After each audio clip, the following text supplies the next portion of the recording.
Get stealing, woo, wheeling dealing, limousine riding, jet flying, son of a gun. Yeah, yeah, yeah. Kurt Angle, yeah. Why, Triple H, you son of a eye. Tell me why. And Tony Khan, this is also on you. I am going to ruin wrestling. Just get over it.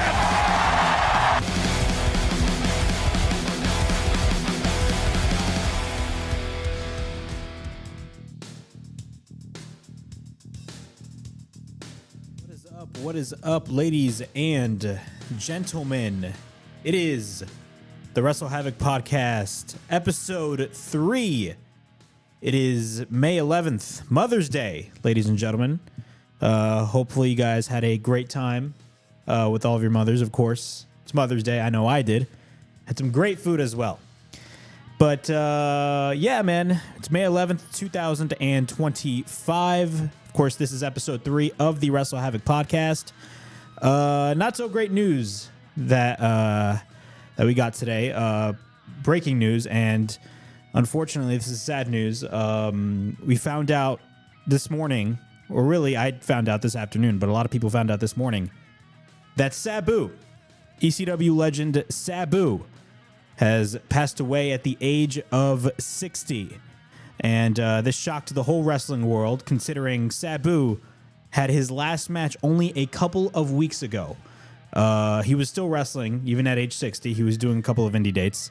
And when I found out that he was still wrestling, I mean, it was just, to me, shocking to me, considering he's 60 years old and he put his body on the line through a lot. He really did put his body on the line through a lot of stuff. But he wrestled Joey Janela, and he got a great send-off at that show. But we're going to be talking about Sabu on this program. It's actually going to be our very first topic that we're going to be talking about. Plus, we're also going to be talking about WWE Backlash. WWE Backlash, of course, took place last night in St. Louis, Missouri. And we had the main event of John Cena defending his 17th world champion, the real world champion. Defended his title against, of course, Randy Orton in what was a really good match. I really enjoyed the match, and a lot of people are even considering that match to be even better. I don't even want to say even better. A lot of people are saying that match was 10 times better than the match that we got at WrestleMania 41 with Cody Rhodes. So we're going to be talking about that as well. Alberto Del Rio is in the news, as WWE has signed Alberto El Patron, who is, of course, the current AAA Mega Champion, to a WWE contract. And a lot of other AAA names were signed under WWE contracts as well. So we're going to be talking about that. Ricochet and Javon Evans went through a Twitter banter. Yes, they went at it on Twitter, going back and forth. And a lot of people are saying Javon Evans cooked Ricochet. A lot of people are saying Ricochet cooked Javon Evans. I'm here to tell you that Ricochet cooked Javon Evans. But at the same time, we got to be honest with ourselves. The whole banter between both Ricochet and Javon Evans was kind of a joke. So we're going to be talking about that as well. Hulk Hogan is once again in the news as well. Hulk Hogan embarrasses himself once again. Numerous times. Hulk Hogan has embarrassed himself so many times I can't even count. Of course, he has his Real American Beer. He had a lackluster announcement with Eric Bischoff announcing who that third man is, and that third man ended up being somebody that nobody knows. At least from the pro wrestling community. Maybe in the amateur wrestling community, people know who he is, but in the pro wrestling community, nobody knows who he is. But he was in the news this week. He was in the news this week for all the wrong reasons. He went on TMZ, he went on the Pat McAfee show, and he called Shelton Benjamin Shelton. Numerous times. So we're going to be talking about that as well. Of course, AEW has Double or Nothing happening May 25th. It's going to be taking place in Arizona. We also got Saturday night's main event. 2 matches, or at least the first match at least has been announced for Saturday night's main event. There's another rumored match happening at Saturday night's main event, and by the looks of John Cena's face at that press conference, you already know what that match is possibly going to be, so we're going to be talking about that. We got a lot of news to talk about right here on the WrestleHavoc podcast. Of course, if you guys don't know, the WrestleHavoc podcast is a show that happens every single Sunday. We talk about everything going on in the realm of professional wrestling, whether that is WWE, AEW, TNA, or any other news that is going on in the wrestling industry. We talk about it right here on the show. We do recaps of pay-per-view events and interesting moments that happened in this past week in wrestling history, or not in wrestling history, in pro wrestling. I'm sorry. The news of Sabu was really got to me today. It really did get to me because Sabu is arguably one of my favorite ECW wrestlers of all time. But we're going to be talking about Sabu right here on the show. But before we get into all this craziness, please make sure to like and subscribe to the WrestleHavoc channel right here on YouTube, in which we discuss everything in and outside of the squared circle. Make sure to like and subscribe for more content. And as the friggin' referee would say, ring, ring, ring that damn bell for more notifications. Also, check out the WrestleHavoc podcast, not only on this channel, that being on the WrestleHavoc YouTube channel. Also, check out the WrestleHavoc podcast on WNN, the Worldwide News Network, on their Facebook page, but also on their YouTube channel as well. So without any further ado, let's get straight into the news. So hold on. Let's get straight into the news, ladies and gentlemen. Just let me fix this issue right here. All right. So we're going to be talking about Sabu. Sabu, if you guys don't know, has passed away. It was announced that Sabu has passed away earlier this morning, and he was 60 years old. If you guys don't know who Sabu is, in my eyes at least, one of the most not one of the most famous, but one of the most popular acts that came out of ECW. And it came to a shocker with a lot of people that Sabu passed away. I actually tweeted this out on Twitter when I found out the news. I found out I got the news that Sabu passed away around probably, I think around 2 o'clock, 3. I think it was around 3 that I found out the news that Sabu passed away. And I was in the car. I was in the car when I found out that Sabu passed away. And I actually found out via a friend on their Instagram story. Shout out to my good friend, Nick Storm. If you guys don't know Nick Storm, he has a YouTube channel where he reviews pro wrestling action figures. But I found out via one of his Instagram stories that Sabu passed away. And it shocked me, man. But Sabu, who is Sabu? If you guys don't know who Sabu is, who is Sabu? Well, Sabu, a lot of people call him. Well, not a lot of people. Every wrestling fan, whenever he makes his entrance, every in-ring wrestling announcer calls Sabu by this. He was the suicidal, homicidal, genocidal, death-defying Sabu. Sabu was one of the most violent wrestlers out there, man. Sabu is arguably one of the most intense and one of the most daring wrestlers that you could possibly ever watch. Sabu was crazy. And I'm going to name 2 matches that, if you guys don't know about Sabu, I want you to watch 2 matches that Sabu has wrestled in, but I'll talk about that later. Sabu, if there's one word that I can describe Sabu, it is the definition of innovative. Sabu, for a lot of the stuff that he's done, especially in ECW back in the 90s, that's where a lot of people found out about Sabu. ECW was where Sabu really, took off in popularity, and a lot of people found out about Sabu. Because keep in mind, in the 90s, there wasn't social media. A lot of people found out about ECW, whether that was locally or whether they were tape trading. Because ECW's core audience back in the 90s were hardcore wrestling fans. I'm talking about the fans that were in the internet during the early days. So it was crazy. Bob Vinto is in the chat. R.I.P. Sabu. Yes, R.I.P. Sabu. But a lot of the fans from ECW were hardcore wrestling fans. And ECW was, at the time, the number 3 promotion in the United States. But it was a distant number 3. It was a relatively small organization. But a lot of what made ECW popular was not just the violence that you saw in ECW. A lot of it had to do with the interaction with the fans. And a lot of it had to do with the great in-ring action. Not just the violence, but the great in-ring action that you saw on ECW. Sabu was one of those guys that really made ECW popular. A lot of people point to the barbed wire match that he had with Terry Funk back in the early 90s. This was during the early days of ECW. He had a barbed wire match with Terry Funk. If you guys want to watch that match, go ahead and check it out. If there's anything that Sabu is known for, it was known for using barbed wire a lot. People always have the thought of ECW was the organization that created hardcore wrestling. They did not create hardcore wrestling. Hardcore wrestling existed way before ECW. I'm talking about FMW, that being Onita, FMW in Japan. They did a lot of the hardcore stuff way before ECW started doing it. ECW was known for introducing hardcore wrestling to the national audience here in the United States. That was what ECW was known for. And it was, they were doing a lot of things that, if you really think about it, the organizations at the time, the WWF and WCW, just didn't do. Because if you compare the WWF and WCW, especially WCW, way before, the NWO, ECW was doing way more violent stuff than WCW ever was. Because both the WWF and WCW were doing cartoon wrestling, as a lot of people would say.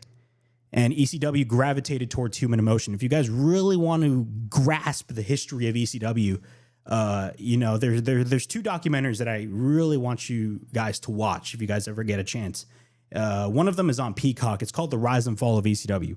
It's one of the best documentaries that WWE has put out, and it talks about the history, the majority of it in depth, about the history of ECW, and it included a lot of names that were in ECW at the time that were a part of the WWE during the time the documentary was coming out. Guys like Paul Heyman, Bubba Ray Dudley, Tommy Dreamer, all those guys. There's another documentary called Forever Hardcore. It is basically like the bootleg version of ECW, the Rise and Fall of ECW. It's basically the same version. It's essentially the same thing as the Rise and Fall of ECW, but it goes a little bit more in depth about the history of ECW, and it involved names that were not involved with the WWE at the time. So I'm talking about guys like New Jack, Sandman, Todd Gordon, who's the original owner of ECW, and a lot of the talent that were not under contract with the WWE at the time that the documentary came out. Back I believe it was in 2004 that the documentary came out. It goes in depth about ECW, and both of them talk about Sabu. And Sabu was one crazy individual. He inspired a lot of people to do a lot of the crazy maneuvers today. Sabu was known for jumping back and forth, doing crazy stuff, doing springboards, doing springboard leg drops, throwing chairs. Sabu was known for throwing steel chairs. Normally, people would just swing the steel chair and hit it. Sabu was known to really throw the steel chair at people's heads. Sabu was a crazy individual, and he was way ahead of his time. I've always said this. Guys like Darby Allin, who wrestles for AEW, guys like Darby Allin, if you really think about it, he is a modern-day Sabu. A lot of the stuff that you see guys like Darby Allin do, because Darby Allin is a risk taker. He puts his body on the line through hell. Through hell. He puts his body on the line through hell and has no remorse whatsoever. He just does it, and to an extent, he kind of enjoys the pain. I know that sounds very ludicrous, but he gets a kick out of the pain. At least from what I observe and what I see from Darby Allin. A lot of the stuff that Darby Allin does today, I guarantee you he got inspired by guys like Sabu. Sabu inspired a whole generation. I tweeted this out earlier today when I found out about the news that Sabu passed away. Let me pull up the tweet right here. And this is still really devastating. I tweeted multiple tweets, but this is one tweet that I really pointed out. Fearless and an innovator of a lot of the stuff that you see in today's wrestling, Sabu was one of a kind and paved the way for a generation. I've always said this, guys like Darby Allin were inspired by guys like Sabu. And I'm going to read a couple of tweets by a couple of people. Ibu, if you guys don't know who Ibu is, he runs Russell Pierce on Twitter, and he's very knowledgeable about this stuff. Ibu tweeted this out. Rest in peace to one of wrestling's greatest innovators. I love you, Sabu. Pro wrestling owes you a lot, and you deserved much more from it, 100%. JD from New York, he's a popular wrestling podcaster. He tweeted this out. I bought VHS tapes from some kid named Joe in high school because my parents wouldn't let me watch ECW because it was on too late. When I did, Sabu was a primary reason why. His battles with RVD and Jerry Lynn hooked me as a fan for life. Of course, Sabu, I believe, was a former, I think it was FTW champion. I believe he held the FTW title for a while. So FTW stands for F the World. And it's basically like a non-official world championship. And it was held by Taz. And I believe Sabu held that title for a while. Correct me if I'm wrong. Bully Ray, I think Bully Ray, let me pull up a tweet by Bully Ray.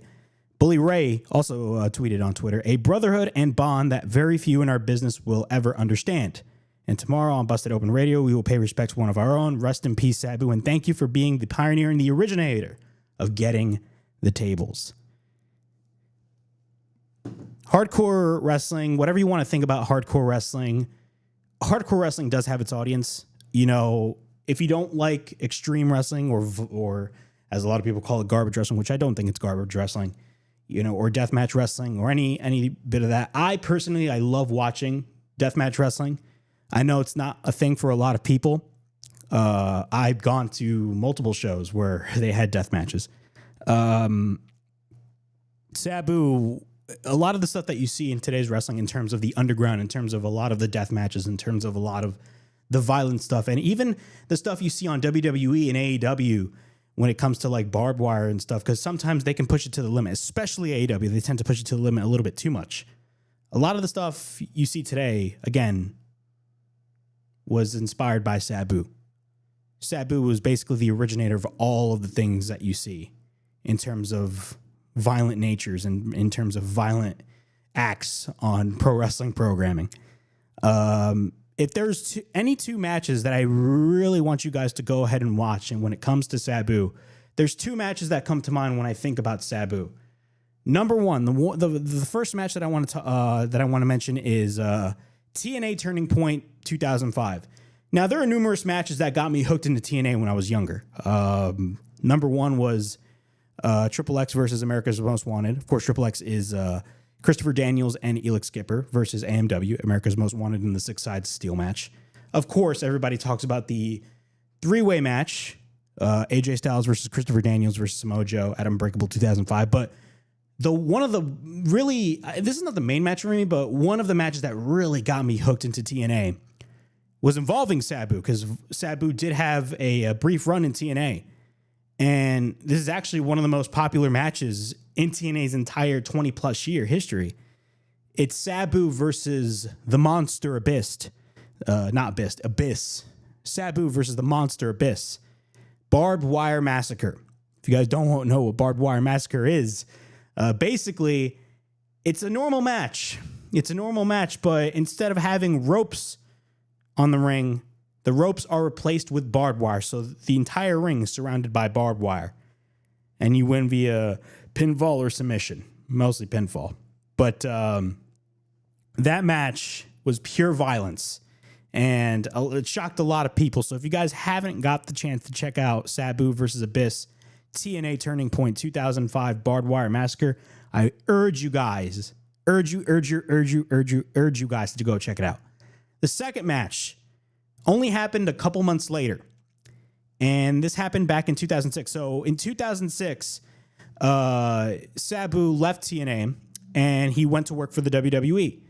And this was when WWE was relaunching ECW, because if you guys don't remember, WWE, I believe, purchased the assets of ECW back in 2003, because ECW went under in 2001, but they went bankrupt. So they had to file, Paul Heyman had to file bankruptcy papers, and WWE purchased the assets in 2003. 2005, they did their whole reunion show, and he did make an appearance at that one-night stand show, and I believe he wrestled Rhino at the 2005 one-night stand. But then, of course, WWE did another reunion show at the Hammerstein Ballroom in 2006, and they not only did a reunion show for ECW, but they also relaunched the entire brand. They relaunched the entire brand entirely, and they put ECW as a 1-hour show on the Sci-Fi Network. Long story short, the relaunch, hindsight is 2020, was deemed as a failure. I'll talk about that in another, probably maybe in a This Day in History segment. But if you really think about it, later on throughout the life cycle of the new WWE version of ECW, was deemed as a failure. But in the beginning, it wasn't really like that. And especially that first, the kickoff, that being the second one-night stand. Sabu wrestled on that second one-night stand, and he wrestled Rey Mysterio for that world title, because Rey Mysterio at the time was the world heavyweight champion, and he actually, I think he beat Kurt Angle and Randy Orton at WrestleMania 22. And that was in Chicago, but a couple months later, he defended the title against Sabu. And this was on the same night that RVD wrestled John Cena for the WWE title.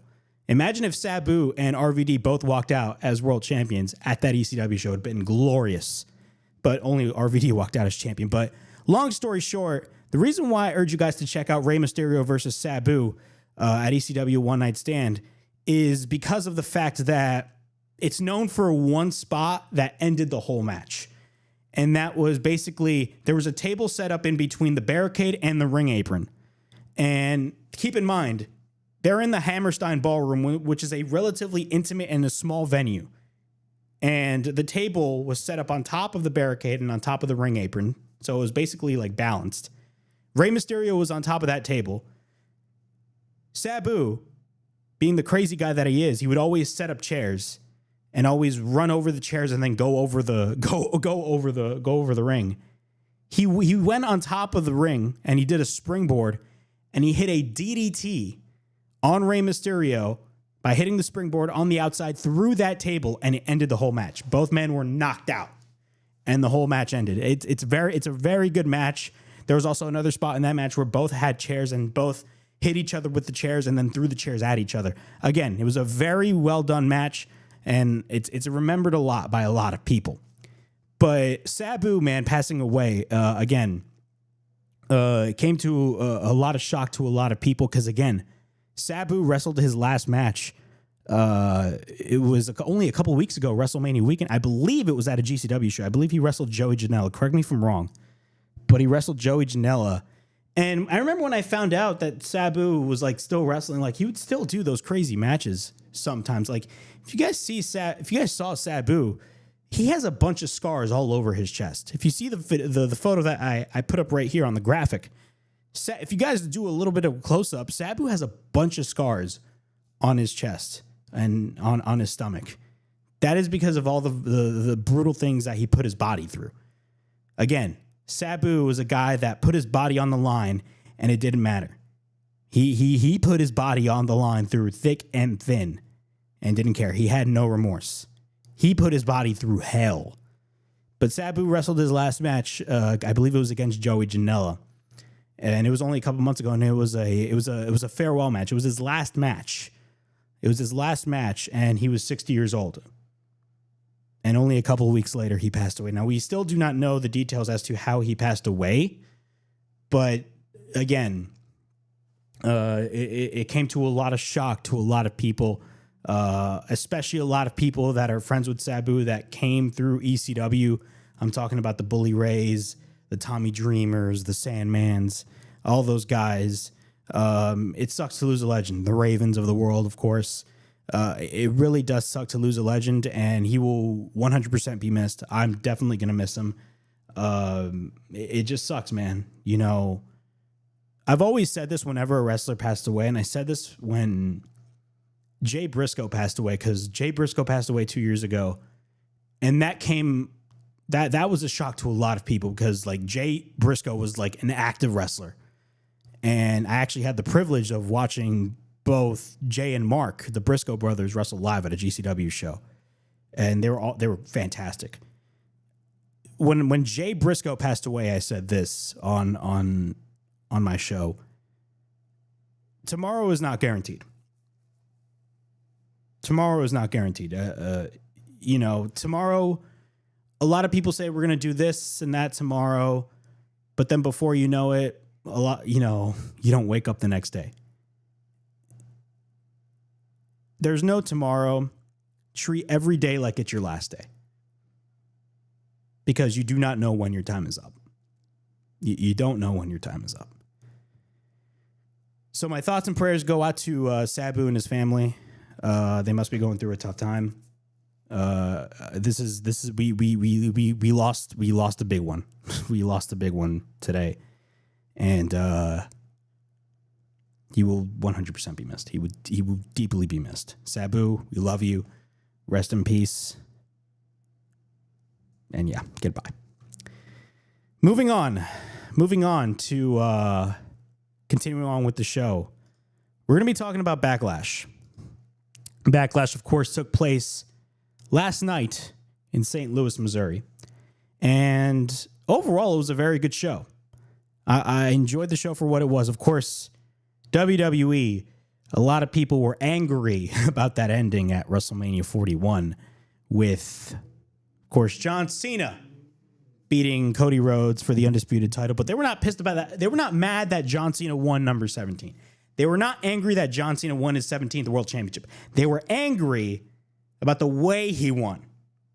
And, of course, he won via the help of Travis Scott.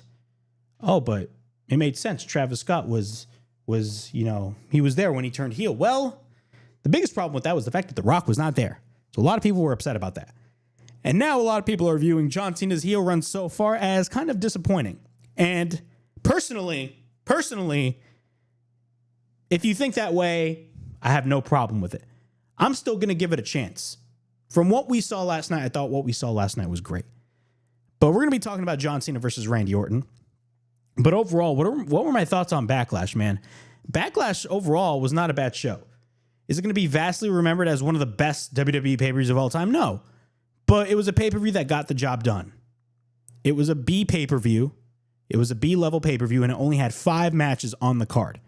And a lot of people were complaining about the fact that the match only had 5 matches on the card. And I look at these people, and I talked about this on my predictions video, and I talked about this on my live stream when I was reacting to the entire event. Why, oh why, are people complaining about the amount of matches that are on a WWE PLE? Why are people complaining? These are the same people that complain about the match quantity on AEW pay-per-views. I could make the argument that AEW pay-per-views are way too long. They would announce 5 matches on a pay-per-view, which is the perfect amount of matches for a pay-per-view. And then in the week heading into that show, they'd announce 6 more matches, so you have 11 matches on that card. The problem with AEW pay-per-views is 9 times out of 10 AEW pay-per-views always tend to hit, and they always tend to be great shows. They always tend to be great shows, 100%. But the problem with it is sometimes the show will go too long, and you have matches on that card that really do not need to be involved, that do not need to be a part of the pay-per-view. They could easily be on television. We didn't have this with this show. A lot of people complain about the match quantity for WWE PLEs nowadays, but people need to understand this is Triple H we're talking about. Triple H is the head of the creative direction for WWE. If you guys don't know, he ran NXT, which is their developmental system. He ran NXT, which was their developmental system, and it's still their developmental system. And when he ran NXT, they had their pay-per-views called NXT TakeOver. And whenever they would do a TakeOver show, they'd have 4 to 5 matches on the card. The reason why they have 4 to 5 matches on the card is because they know each of those matches serves some sort of importance. You're not going to have 12 matches on the card and have 10 of those matches mean nothing and only 2 of those matches mean something. 5 matches on the card is not bad. Not to mention, you're watching a WWE PLE on Peacock. And how much you pay? $7.99 on Peacock? It's not like you're paying $50 for a pay-per-view. On one hand, I understand why AEW, which is WWE's competitor, puts like 12 matches on the card. Because you're paying $50 for it. But at the same time, there's an old phrase, quality over quantity. And sometimes AEW puts way too many matches on their pay-per-views. And that's why I'm enjoying, the WWE PLEs so far. But nonetheless, Backlash was a really good show. I enjoyed Backlash for what it was. Again, we had 5 matches on the card. We had, of course, John Cena versus Randy Orton. We had the 4-way for the U.S. title, that being Jacob Fatu defending his title against Drew McIntyre, LA Knight, and Damian Priest. We had the Intercontinental Championship on the line as Dominic defended his title against Penta El Cero Miedo. We also had Lyra Valkyria defend her Women's Intercontinental Championship against Becky Lynch, which ended in shocking fashion in the sense that I thought Becky Lynch was actually going to get the win, but she didn't. She actually got the pin. Or I should say Lyra got the pin, and Becky was the one that got pinned. And, of course, we had Pat McAfee versus Gunther, which was a fantastic match. A lot of people were complaining about, oh, my God, Gunther, why is Pat McAfee on this card, blah, blah, blah. But clearly, I think people shut up last night after they watched that match. They kept their mouth shut when they were watching that match. But let's do a brief recap of WWE Backlash. To start with, we're going to be talking about, of course, the first match that was the Fatal 4-Way for the Intercontinental, not the Intercontinental, the United States Championship. So hold up a second. So we had Jacob Fatu, who is the current U.S. champion, and he defended his title against LA Knight. Of course, he defended his title against LA Knight, Drew McIntyre, and Damian Priest. Overall, this was a really good match. A really, really, really good match. Jacob Fatu, I mean, if you look at the card on paper and you watch the product on a weekly basis, you kind of already knew who was going to win this, who were going to win the matches. Jacob Fatu just won his Intercontinental, bro, I keep getting those titles mixed up. Intercontinental and U.S. title. It's like in AEW where they have the International and the Continental Championship. Jesus Christ. Jacob Fatu, when he won the U.S. title at WrestleMania by defeating LA Knight, you knew for a fact that Jacob Fatu was going to hold on to that title for a long period of time. You just knew that he was going to hold on to that title for a long period of time. Considering the way that WWE has booked Jacob Fatu ever since making his debut last summer, I mean, you already knew. You already knew. Jason Alfonso on the chat saying this match was trash. I disagree, man. I disagree. I thought everything that went down in the match was not bad at all. It got the job done. Was it a 5-star classic? No, it was not. But it was a match that got the job done. Everybody got their chance to shine. There was just one spot where everybody hit their finishers on one another. It was great stuff. But the main story that we need to talk about when it came to that match was, of course, what went down. What went down at, of course, Backlash in that U.S. title match? Of course, throughout the build, Jacob Fatu was having a little bit of conflict with Solo Sikoa in storyline. Of course, Solo Sikoa is running his own version of the Bloodline.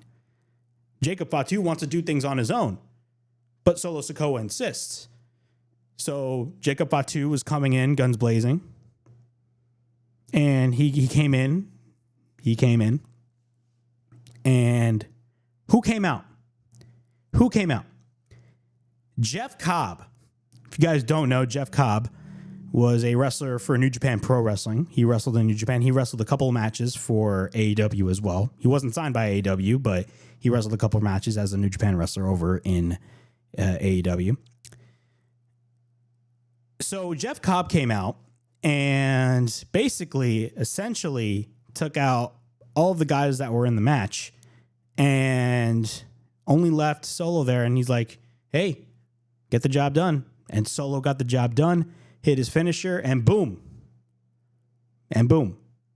Jacob Fatu retained, got the 1, 2, 3, and he retained the U.S. title. But Jacob Fatu was not so happy that Jeff Cobb showed up. So there's some sort of tension going on in Solo Sikoa's bloodline.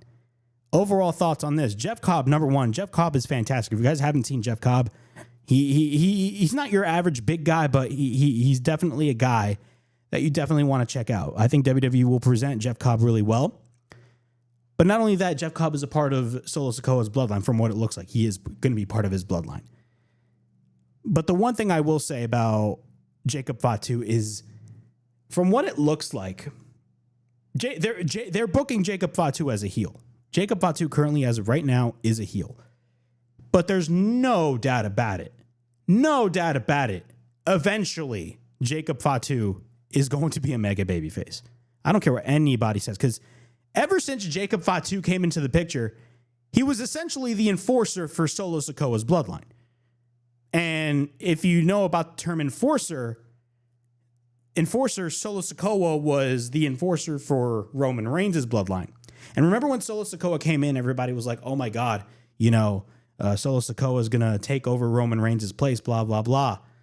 And Solo Sikoa becomes, the leader of his own bloodline, takes out Paul Heyman, all this stuff. And it kind of fell flat on its face. Solo Sikoa eventually, unfortunately, kind of botched his whole run, in my eyes at least, leading his version of the bloodline. Jacob Fatu is essentially what Solo Sikoa should have been when Solo Sikoa was a part of Roman Reigns' bloodline.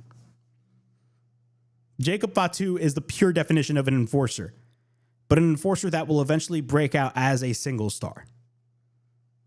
which is great to see. And Solo Sikoa, a lot of the crowd is starting to get behind Solo Sikoa. Eventually, we're going to get a match between both Solo Sikoa and Jacob Fatu. A lot of people are gravitating towards Jacob Fatu. I think I'm mistaken. I think I did say a lot of people were getting behind Solo Sikoa. No, it's not Solo Sikoa. People are getting behind Jacob Fatu. I think I botched that statement. So forgive me, guys. I'm a little passionate. But a lot of people are starting to get behind Jacob Fatu. A lot of people are starting to get behind Jacob Fatu. Eventually, we're going to be getting a match between both Solo Sikoa and Jacob Fatu. So be on the lookout for that. We do not know when, but clearly WWE is building towards it. Jacob Alfonso in the chat. Thanks for reading the comment, brother. No problem. And once again, Jason Alfonso in the chat. Jeff Cobb is legit. I will say that 100%. The guy is legit, and he's a perfect fit for Solo Sikoa's bloodline for now, because eventually he's going to break away. There's one thing that WWE's really good at. WWE's really good at building big guys. WWE. They're by far the better product right now. But if there's one advantage that WWE has over AEW is that WWE knows how to book big men. AEW does not. They just don't. We've numerous times. Look at Wardlow. Wardlow was a big fumble. You know what I'm saying? But yeah, that was Jacob Fatu versus us in the 4-way match, and he retains his U.S. title. We got the Women's Intercontinental Championship match as Lyra Valkyria defends her title against Becky Lynch. So, I talked about this in my predictions video, but this was one of those matches that I was just not really that excited about. I was not excited about this match whatsoever. And the reason why I say that is because I thought the way that WWE went about Becky Lynch's heel turn was just really dumb. It made no sense in my eyes, at least. Because, number one, the original advertised match for WrestleMania was Bayley and Lyra Valkyria wrestling Raquel Rodriguez and Liv Morgan for the women's tag team titles. That was the original advertised match for WrestleMania. For whatever reason, WWE took out Bayley. They took out Bayley from the match and replaced her with a mystery partner for Lyra Valkyria. And that mystery partner ended up being Becky Lynch. It ended up being Becky Lynch. I thought they did Bayley way dirty in that scenario. In my eyes, at least. They did Bayley way dirty. And I hated that. I hated WWE for that. It was really dumb. I felt bad for Bayley in that scenario. She was basically shunned by the wayside. They advertised the match with Bayley, and then all of a sudden, last minute, they took her off the card. That's exactly what happened. They took her off the card last minute. Imagine you being a wrestler. You're in an advertised match for WrestleMania, the biggest show of the year. And all of a sudden, WWE tells you, oh, we got a bigger star coming in, so we're going to replace you. That must suck. I'm sorry. That is terrible. Terrible. It got a lot of people upset. I know I was upset because of that. I was very upset because Bayley's very good at what she does. But so they had Becky Lynch return, and they actually had Raquel Rodriguez and Liv Morgan drop the women's tag team titles to Lyra and Becky. So Becky became the tag team champions, but they only held those titles for a day because they had a rematch the next. Was it the next night or 2 nights later? I forgot what night that took place. Either night 1 or night 2. I completely forgot. But they wrestled on the Raw after WrestleMania. They had a rematch on the Raw after WrestleMania. It was Raquel and Liv versus Lyra and Becky. And we had a scenario. We had a situation in which basically, I believe it was Lyra that got the pin. Correct me if I'm wrong. And what happened was Liv Morgan and Raquel Rodriguez regained their tag team titles. So you had the baby faces at you had Lyra Valkyria and Becky Lynch win the tag team titles at WrestleMania, only to drop them on Raw. I hate when WWE does that because they did it with Zack Ryder back in 2016. They did it with Zack Ryder in 2016. They did it in 2016 and it was dumb. They had him win the ladder match for the Intercontinental title, and then the next night on Raw, boom, he dropped it back to The Miz. Now, granted, The Miz had a great run with that Intercontinental Championship. He had a great run, a fantastic run. Arguably his best run ever. But at the expense of Matt Cardona over Zack Ryder. You know what I'm saying? It really did suck. But after that tag team match, you had Becky turn heel on Lyra Valkyria. She turned heel on Lyra Valkyria. Don't you think it would have been so much better if they had Becky turn heel at WrestleMania? I think it would have gotten a better pop at WrestleMania instead of on an episode of Raw. Now, granted, the Raw after WrestleMania is the most, exciting Raw of the year. The Raw after WrestleMania is always exciting. But again, I do something like that at WrestleMania. That's just me. But this whole feud, to me, was kind of lackluster, in my eyes at least. I was not really that interested in what I was watching. WWE tries to make something interesting whenever they would do a big brawl between two wrestlers. Whenever they would do a brawl between two wrestlers on an episode of Raw or SmackDown, WWE is desperate for this particular feud to get attention. And that's what they did with Becky Lynch and Lyra Valkyria. But they tried their best and they did a pretty good job, but I was still, it didn't get me over and I still wasn't excited about the match. But then the match happens. The match was not bad at all. I actually enjoyed the match.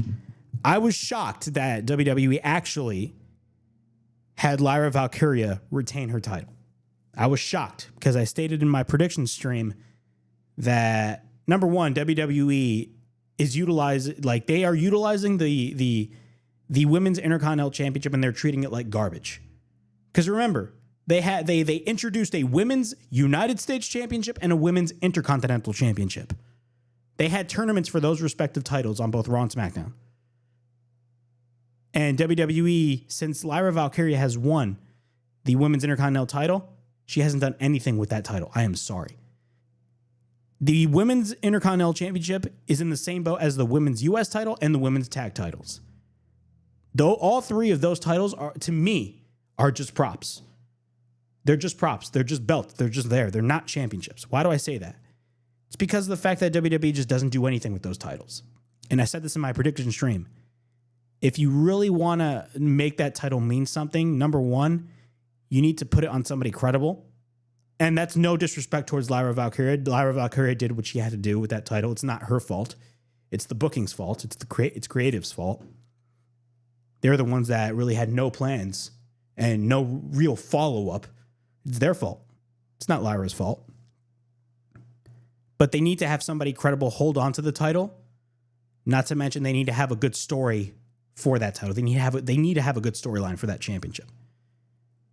So when Lyra Valkyria pinned Becky Lynch, I believe it was a roll-up pin, they did a whole angle where Becky Lynch was beating up Lyra Valkyria. They had her apply the disarmer submission. Boom. An angle started, and clearly they're going to still feud for the next couple months. What are my thoughts on that? Honestly, I was shocked about the ending of Lyra getting the win, but with the angle that they shot after the match, me personally, I'm not upset about it.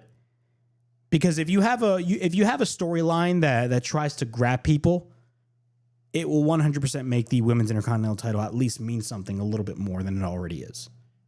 Or than it already is. It already is. That makes no sense. It wasn't really anything. So with a storyline like Becky Lynch versus Lyra Valkyria, with the effort that WWE could possibly do, it could possibly, elevate the Women's Intercontinental Championship to something special. I may be totally wrong and they may totally botch this, but I thought the angle that they did between Becky Lynch and Lyra Valkyria after the match was not bad. Moving on. We had the Intercontinental Championship match as Dominic Mysterio defended his Intercontinental Championship against Penta. So Dominic Mysterio, of course, won a Fatal 4-Way at WrestleMania. And it was a Fatal 4-Way involving his Judgment Day partner, Finn Balor. And, of course, there was some sort of tension going on between both Finn Balor and Dominic Mysterio. And this was something that really just made the match mean something even more, man. Dominic's crowd reactions have been relatively positive as of late. And, of course, the finish to that Fatal 4-Way match at WrestleMania, of course, involved Finn Balor hitting his finishing move, only for Dominic to basically hit the frog splash out of nowhere and pin. He pinned Finn Balor. I believe he pinned Finn Balor. Braun Breaker did not even get pinned. I believe he pinned Penta or Finn Balor. Correct me if I'm wrong. But he basically stole Finn Balor's win. He stole Finn Balor's win. And that was such a shocker to a lot of people. That was so good. And once Dominic hit the 1, 2, 3, once Dominic got the pin, the crowd in Las Vegas went ballistic. They went crazy. Absolutely crazy. They went ballistic for Dominic Mysterio. Dominic, and the way that Dominic reacted was insane as well. This guy, normally when you win a championship and you get shocked and you're like, oh my God, I won this title, blah, blah, blah. You leave the ring and then you go to the back. No, as Dominic was walking up the ramp, this guy ran back into the ring. And once he ran back into the ring and went up the top rope and held up the title, the crowd went even louder. This guy went from being the biggest heel in all of wrestling. It was not just the biggest heel in WWE. He went from being the biggest heel in all of wrestling to being the biggest babyface in all of wrestling. And he's still being booked as a heel. Think about that. Think about that. Think about that. It's crazy. So Dominic, again, he's another one. He's going to be somebody that's going to be holding on to that Intercontinental title for a long period of time. A long period of time. The mid-card scene, I'm not going to lie, is pretty interesting. Very interesting. The mid-card scene, I'm digging it. I'm digging it. I mean, you got Braun Breaker. He was the former Intercontinental Champion, and the way that they're booking Braun Breaker is fantastic. Not to mention him joining Seth Rollins. Come on, man. You got to love it. You got to love it, man. But still. Dominic versus Penta. Dominic versus Penta was not a Lucha Libre classic. It was not. If they had the WWE shackles off, they'd go ballistic. They'd go crazy. But they played it safe with this match. And of course, the crowd was all about Dominic. If there's one positive that I can say about Dominic Mysterio versus Penta, it was the crowd. Every time Dominic did something, whether that was setting up a 619, the crowd would go crazy. They'd literally stand, the crowd, one by one. If you watch Dominic inches away from hitting the 619 at Penta, the crowd just stood up and they were going crazy for Dominic. Every time Dominic does something big, the crowd goes insane. I'm telling you guys, Dominic is super over right now. Dominic is super over with the crowd. It's crazy. It is crazy. And the guy's living life. I said this way back at my WrestleMania stream. Dominic is living life. He's got the girl and he's got the title. And also the guy's super popular. It's crazy, man. It's crazy. It's crazy. It's crazy. But the main story, of course, was of Judgment Day getting involved, that being JD McDonough, Finn Balor, and, of course, Carlito. But then they eventually got banned from ringside. And normally, whenever there's interference in a match, the referee looks at all the wrestlers that are interfering in the match. They point at them, and he, brings out his arm and says, "Get out." But this part was interesting. Because when Dominic was in the ring and all the Judgment Day members were out, Finn Balor had the chair. The referee caught Finn Balor having the chair. He pointed at each and every one of the members of the Judgment Day, that being Finn Balor, JD McDonough, and Carlito.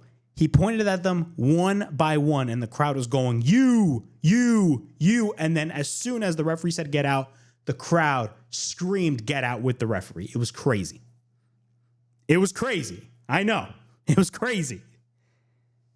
But nonetheless, man, of course, we had El Grande Americano, which is basically Chad Gable, dressed as a luchador because he's trying to learn the craft and the art of Lucha Libre. He basically cost Penta the match. He cost Penta the match, and that was that. Dominic retains the Intercontinental Championship, and he's going to ride high with that title for a long period of time. Gunther versus Pat McAfee. Gunther versus Pat McAfee, again, was another match that a lot of people were scratching their heads about. I wasn't one of those people. I really wasn't one of those people that were scratching their heads when it came to Pat McAfee versus Gunther. Now, on one hand, I can understand the argument of it's a big downgrade from defending the World Heavyweight title at WrestleMania. And if you really look at it in retrospect, it kind of is. it kind of is kind of a downgrade because you went from defending the world title at WrestleMania to basically wrestling a celebrity from the sports world. Now, I can understand that argument, but at the same time, Pat McAfee is not just normal sports celebrity. I mean, Pat McAfee is an integral part of WWE programming. I view Pat McAfee as a part of the show from all the work that he's been doing throughout the past couple of years in the WWE. And I talked about, and I've said this numerous times, the hate that Pat McAfee gets to me is so fake. So fake. One of the fakest things I've ever seen. I don't understand the hatred that Pat McAfee gets, in my opinion. I really don't understand. I don't understand the hate that Pat McAfee gets. It just makes no sense. It really doesn't make, realistically, it just doesn't make any sense. It does not make any sense whatsoever. It's just dumb. It's dumb hatred that a lot of people get for Pat McAfee. It's dumb. Why do people hate Pat McAfee? Why? For the way that he speaks, for the way that he marks out and goes all ballistic on commentary. To me, Pat McAfee brings a level of excitement whenever you watch a WWE show. Whenever you watch an episode of Raw on Netflix, dude, Pat McAfee is an integral part of that. Every time Jey Uso does his entrance, I feel like Jey Uso's entrance is incomplete whenever, Pat McAfee's not there. Because every time Jey Uso does his entrance, of course, you're going to have Pat McAfee go on top of stand up on top of the announce table and yeet and dance with Jey Uso. You know what I'm saying? It's small things like that matter. And Pat McAfee is someone that matters when it comes to WWE programming. He just matters. So, of course, Gunther is all pissed after he lost the World Heavyweight title in embarrassing fashion at WrestleMania. And I thought the way that he lost the world title, look, Jey Uso winning the world title at WrestleMania made sense because they were building up to Jey Uso for a while. It was the right decision to make. I just felt like the way that they went about it was the wrong choice. I thought them making Gunther tap out was kind of dumb on WWE's part. I didn't understand why they did that, but they did it. They had Gunther tap out. I don't know. That was their choice. But of course, Gunther went ballistic. He took it out on Michael Cole. And of course, he went to bat, that being Pat McAfee, went to bat for Michael Cole. So Michael Cole is a part of this storyline as well. Michael Cole is a part of this storyline. And of course, after Pat McAfee went to bat for Michael Cole, Gunther went all crazy and attacked Pat McAfee. He attacked Pat McAfee. And here's one thing I will say about this whole angle. Michael Cole went from being the biggest, people need to understand. Back in the days of Vince McMahon, when Vince McMahon was running creative, everybody, and I mean everybody, hated Michael Cole. Everybody hated Michael Cole simply because of the fact that he didn't sound organic. A lot of the things that he said sounded very forced. And to an extent, they really did, considering who was in his ear. Vince McMahon was in his ear probably yelling the whole time, telling him to say this and saying that. Once Triple H took the book back in 2022, once Vince McMahon stepped down and Triple H took the creative reins back in 2022, in the summer of 2022, Michael Cole sounded completely different. He sounded completely different. You could even make the argument that Michael Cole started to sound a little bit different when he was first paired with Pat McAfee back in 2021. I can make that argument 100%.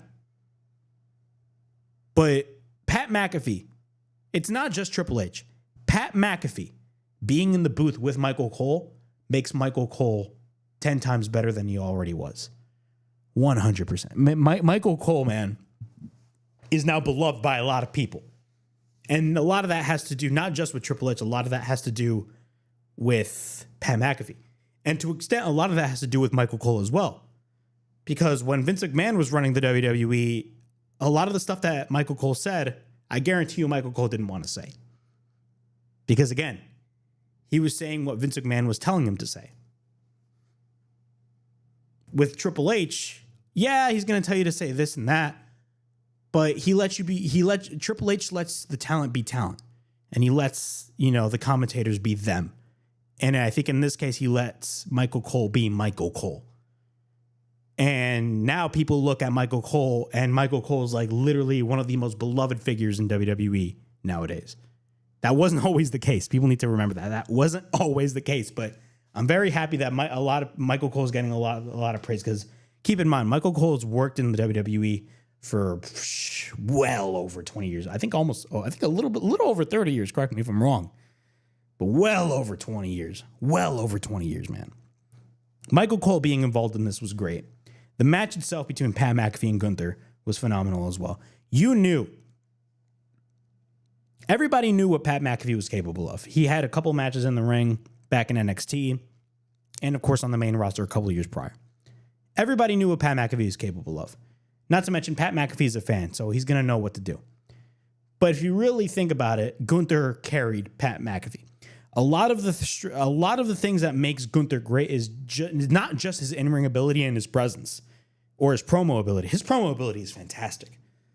But a lot of the things that makes Gunther great is his ability to make talent good. It's his ability to make talent look good. He did that with Jey Uso. He did that, with a lot of other wrestlers. I mean, he made Drew McIntyre look phenomenal. He made Sheamus look great. Now, granted, Drew McIntyre and Sheamus are great regardless. They don't need Gunther, but still, they made him 10 times better, or he made him 10 times better than they already were. And he's also great at, carrying a bunch of guys that, Gunther probably may have more experience than. Pat McAfee, of course, he's only had a couple of matches, but you can tell Gunther carried Pat McAfee in this match. And I mean that in the best way possible. I don't mean that in a bad way. I mean that in the good way. One of Gunther's strengths, again, one of Gunther's strengths is making talent look good, making his opponents, making the people that he works with look good. He can literally make anybody look good. He could freaking wrestle a mop, and he will make the mop look good. That's how good Gunther is. There was a lot of discussion of Will Ospreay, because Will Ospreay made some comments about saying that he doesn't like the style of WWE and their style. And he says that he believes that he's the best wrestler in the world. I actually agree with a lot of the stuff that Will Ospreay says. A lot of people took offense to what Will Ospreay said, but people need to understand that a lot of the stuff that Will Ospreay says is justified because he is the best wrestler in the world.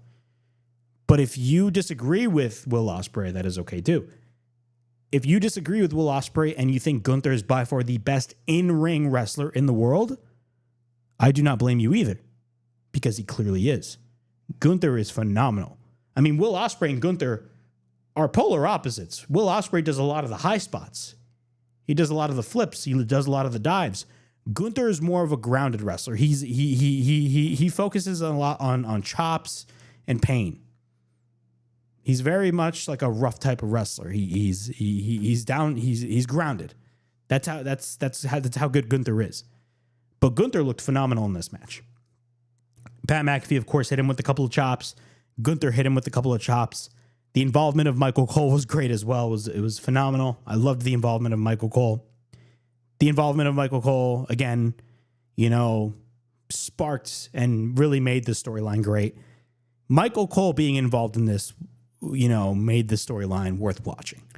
It really made it. Hell, it even made the match worth watching.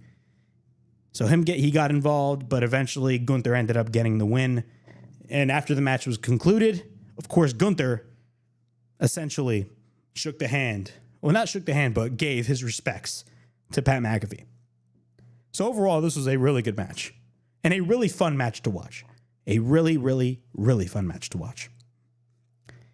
Moving on, we got, of course, the main event, that being John Cena versus Randy Orton. The match was dubbed one last time. It was dubbed one last time. And from the moment, people need to understand, from the moment WWE booked St. Louis for the Backlash PLE, number one, a lot of people were surprised that they booked St. Louis, considering the fact, think about this. A lot of people were surprised that they booked St. Louis, considering the fact that the last 2 years, Backlash essentially went international. They went to Puerto Rico 2 years ago, and they had that phenomenal match with Damian Priest and Bad Bunny.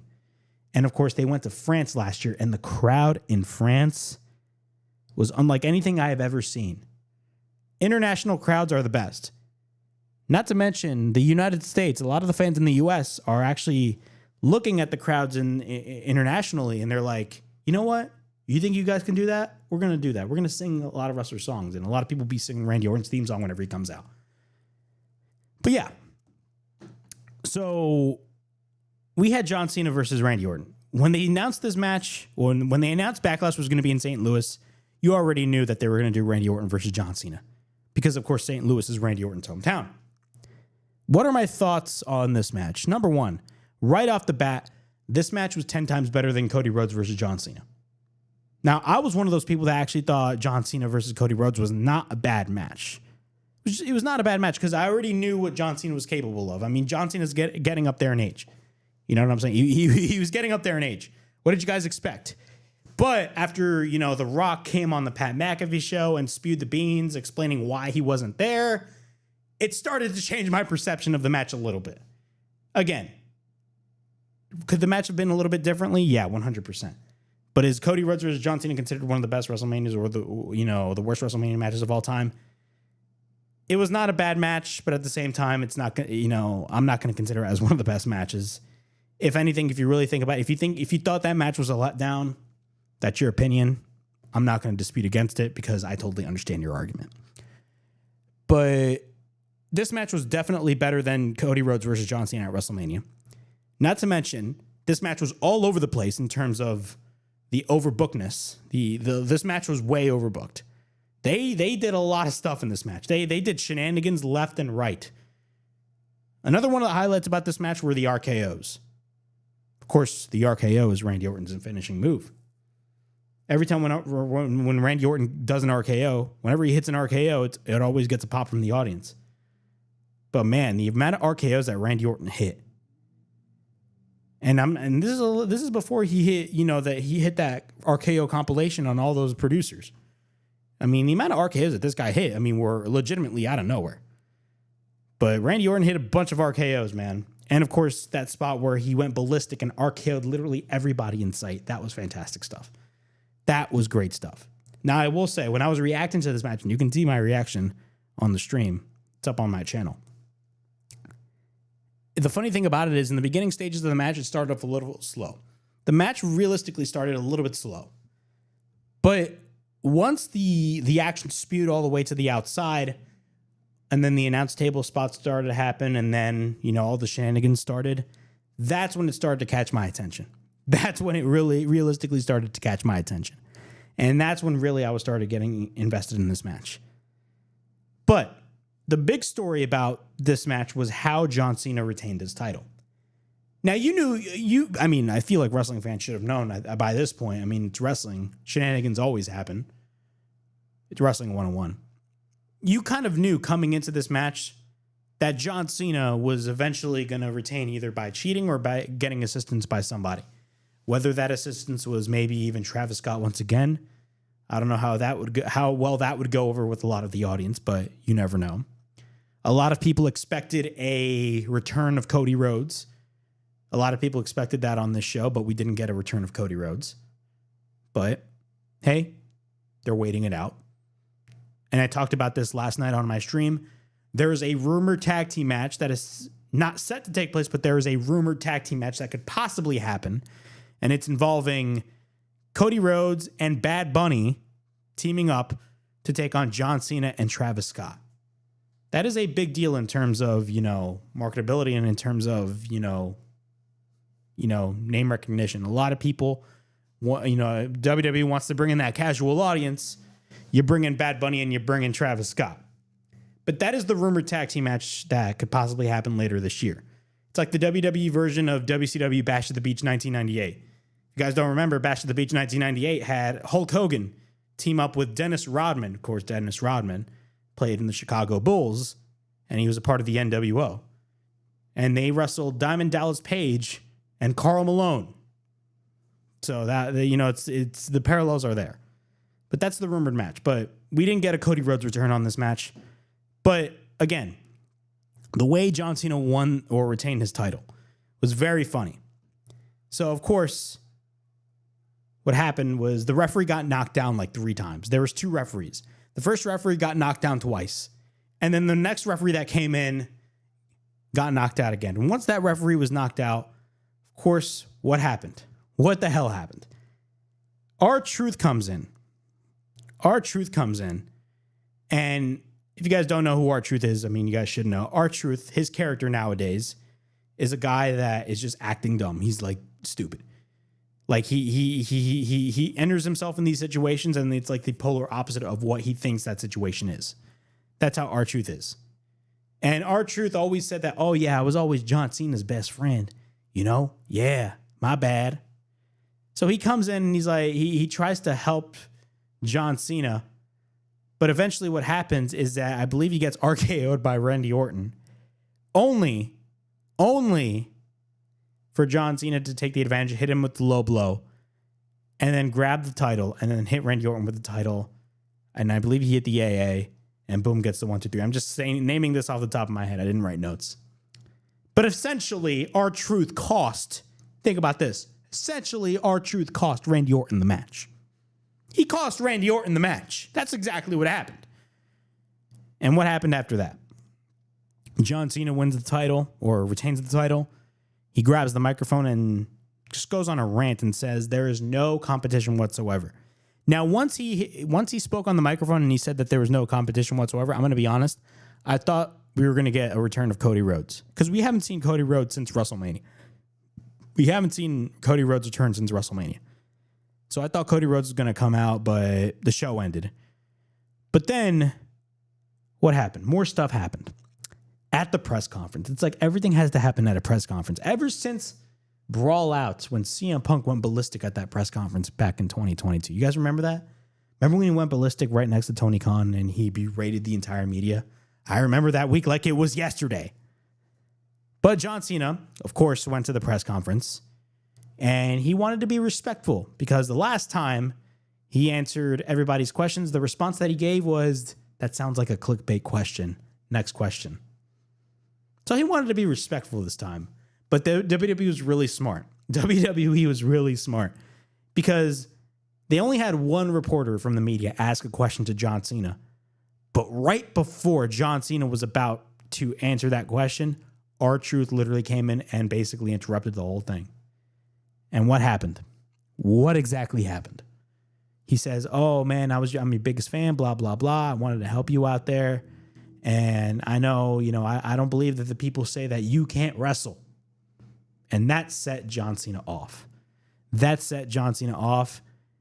John Cena was like, you better watch your tone, blah, blah, blah. And he said it very calmly, but you can tell he was aggravated. He was upset. And what happened? R-Truth responded, but right as soon as he was about to respond, John Cena picked him up. And right in front of the media, he hit the AA and dropped R-Truth through the table where all the microphones were. So he basically attacked R-Truth in front of the media. That was fantastic. So it really changes my whole opinion on the whole match. But after this, where will this be leading to? What will this be leading to? So, of course, we got Saturday night's main event happening. It's going to be taking place May 24th in Tampa. And, of course, it's going to be a quarterly special on NBC. And we have 2 matches announced for that show. The first match, we actually realistically only have one. The first match that was announced was, of course, Logan Paul facing Jey Uso for the World Heavyweight title. If you guys want to know why Jey Uso did not wrestle on the show, it's because they wanted to save that match for Saturday night's main event because they need to stack up that show. But also the rumored match that is set to take place at Saturday night's main event is John Cena versus R-Truth. Now, on paper, that sounds like a really dumb match. But at the same time, I understand why they would book a John Cena versus R-Truth match. It's because R-Truth, again, he fancies himself as a big John Cena fan. They want to do something entertaining. So I would understand why they do it. They would do a John Cena versus R-Truth match. And not to mention, when I saw that first report about them possibly, announcing R-Truth versus John Cena, I was kind of scratching my head. But then after that angle that happened at the press conference, I'm like, why the hell not? Do it. Do it at Saturday night's main event. Do it. But that angle was fantastic. So what are my overall thoughts on Backlash? Overall thoughts, I thought Backlash was not a bad show. Backlash was not a bad show whatsoever. If anything, I actually relatively enjoyed the show for what it was. It was 10 times better than the first night of WrestleMania. 10 times better than the first night of WrestleMania, because the majority of the first night of WrestleMania, and the first night, I didn't say WrestleMania as a whole or night 2. I said the first night of WrestleMania was kind of a dud until that triple threat match. But Backlash overall as a show was not bad at all. Will it be considered as one of the best pay-per-views of the year? Probably not. We're probably going to get better shows later on down the line. But nonetheless, I thought Backlash was a really good show. And of course, the next pay-per-view that we're going to be having is AEW Double or Nothing, which is going to be May 25th. But we're going to be talking about that later on in the show. Before we move on to our next topic, of course, I just want to let you guys know, thank you guys for joining me right here on the stream, whether that is on the WrestleHavoc channel or on the WNN Facebook page and YouTube channel. So I really want to thank you guys for showing up on the stream tonight. Of course, this is episode 3 of the WrestleHavoc podcast. Of course, the WrestleHavoc podcast is every single Sunday night, where we talk all things professional wrestling. But before we continue on with the show, please make sure to like and subscribe to the WrestleHavoc channel right here on YouTube, in which we discuss everything in and outside of the squared circle.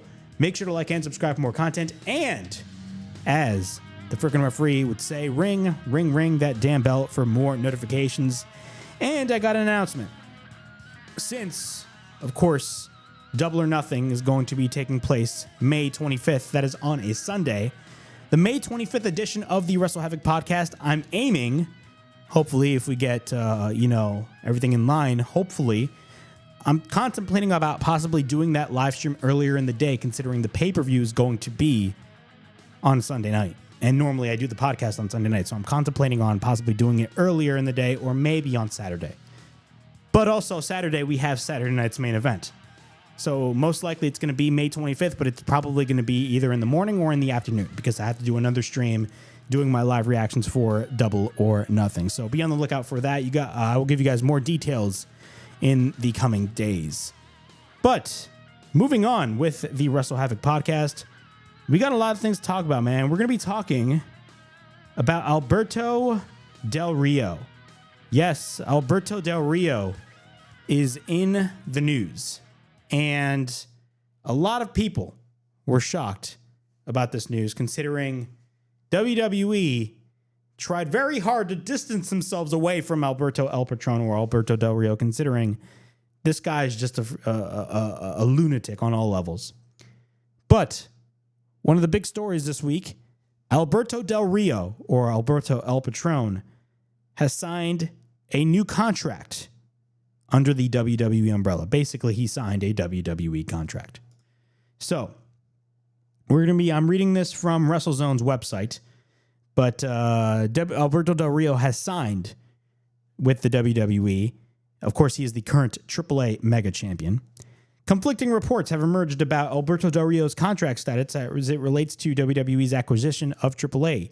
Super Lucha's Ernesto Ocampo and the Wrestling Observer's Dave Meltzer had indicated that Del Rio, the current AAA Mega Champion, has already inked a new contract with the WWE. Meanwhile, Corey Hayes of Bodyslam.net reported that Del Rio remains signed to a AAA deal, with his future not set in stone until the finalization of the WWE / AAA sale. Because if you guys don't know, yes, WWE did announce the acquisition of AAA, but the sale is not finalized until, I believe, the third quarter of 2025. The sale is expected to take place at the end of the third quarter of the financial period. That's what it says here. Despite contrasting contract reports, both Hayes and the Meltzer reported that Del Rio and most of the AAA wrestlers are not expected to be on WWE television, but rather in Mexico under the AAA banner following the purchase completion. In a quote by Dave Meltzer, of course, from the Wrestling Observer, these signings are for the Mexican market. It's not like Alberto is going to show up on Raw or SmackDown. Vikingo may, or at least on NXT, I would expect, Meltzer said on Wrestling Observer Radio. That's the basis. Continuing on, this is not an extension of their AAA contracts. This is new. These are new deals, and more people are expected to sign new deals. In the case of Del Rio, Meltzer added that WWE is more concerned about licensing and marketing surrounding him. Del Rio previously worked in WWE from 2009 until 2014 before returning in 2015 for another year. Along with WWE's acquisition of AAA, will come the NXT Worlds Collide event, where both talents from AAA and WWE NXT will wrestle under the same roof at the Kia Forum on June 7th. WWE nor AAA have confirmed the talents on this show. So I read this from WrestleZone.com. So there was a lot of conflicting reports about WWE and Alberto Del Rio. Now, number one, Alberto Del Rio, of course, is the current AAA mega champion. If you guys don't know, Alberto Del Rio has been arrested numerous times in recent years and has had a bad reputation. And I don't think any wrestling organization would want them or want him. Clearly, AAA does. Because if you guys don't know, Alberto El Patron, as he is known outside of the WWE, and the WWE is known as Alberto Del Rio, but in AAA and outside of the WWE, he's known as Alberto El Patron. Alberto El Patron is currently the AAA Mega Champion. How in the world you have Alberto El Patron as the AAA Mega Champion, that being your world champion, is insane. To me, it just screams, it's baffling to me, the fact that this guy is the world champion of AAA. It's insane. It is ridiculously insane. But WWE signed Alberto Del Rio to a new deal. A lot of people were freaking out, and a lot of people were spreading false information on social media about WWE and Alberto Del Rio. People need to understand that this is not a case of WWE bringing in Alberto Del Rio with open arms, because Alberto Del Rio wasn't the only guy that was signed from AAA. A lot of other wrestlers that wrestle for AAA have signed new contracts under the WWE/TKO umbrella. A lot of the talent, as reported by Dave Meltzer, have signed new contracts with the WWE. And this is going to be a case of, since WWE is going to be owning AAA, since the deal is going to be finalized in the third quarter of 2025, WWE, wants to keep things straight, and they want to sign their talent, to their contracts, considering they're going to be owning AAA. So a lot of the talent that is going to be wrestling under AAA is going to be having WWE contracts, but it's not a case of them showing up on Raw or SmackDown. And maybe some of them could possibly show up on NXT. Of course, NXT right now has the whole crossover with TNA. WWE has a big crossover with TNA, and it's a 5-year partnership. Who's to say that WWE eventually purchases the assets of TNA? I made that bold prediction before. I genuinely believe it will definitely happen. In the next couple of years, WWE will own TNA. Don't get it twisted. But this is not a case of Alberto Del Rio returning to the WWE. He's just going to be wrestling under the WWE umbrella, considering the current promotion that he works with, AAA, has been purchased by the WWE. So don't get it twisted. You're not going to see Alberto Del Rio on Raw or SmackDown anytime soon. But again, it's quite shocking to me. But again, this is TKO. This is the same people that own the UFC. And the guys in the UFC say a lot of controversial things. So, I mean, I'm not really that shocked that they signed Alberto Del Rio to a new contract. I assumed that they were going to kind of like drag him by the wayside or leave him by the wayside, but clearly that didn't happen. But Alberto El Patron is signed by the WWE, but he's only going to be wrestling in AAA and AAA only. Moving on to our next story, Hulk Hogan. Yes, Hulk Hogan once again is in the news. Hulk Hogan is in the news. Wow, what a shocker. Well, Hulk Hogan is, of course, the limelight of controversy. The limelight of controversy, and you already know that controversy. I don't have to explain it to you all. If you want, you can look it up. But clearly, Hulk Hogan is a controversial figure. And no, it's not because of his political beliefs. It's because of other stuff. And you can look up those other things. Clearly, the guy says anything. But he was in the news this week. Of course, Hulk Hogan has his Real American beer. Of course, in the first Raw on Netflix, he was booed out of the building. And of course, he announced his Real American Freestyle Wrestling with Eric Bischoff. And he says it's going to be just as big as the UFC and WWE. Huh. Yeah, right.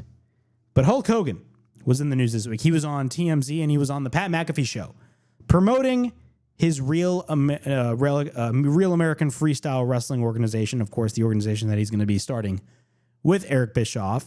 And it's not pro wrestling, by the way. It's legitimate real wrestling, like amateur wrestling. But he talked about one certain wrestler. So I'm going to read this. I'm reading this article from Cage Side Seats. They basically summarize the whole thing. The launch of Real American Freestyle Wrestling has given Hulk Hogan plenty of opportunities to talk to the media over the past week. In interviews with TMZ and the Pat McAfee Show, the Hulkster has used Shelton Benjamin. And I love that they put this in the article. They wrote to put himself over, which means to make yourself look good, but they crossed it over to really correct it. It was so funny. As an example of great amateur wrestlers who went on to have successful pro wrestling careers. Benjamin let one slide, but twice was too much.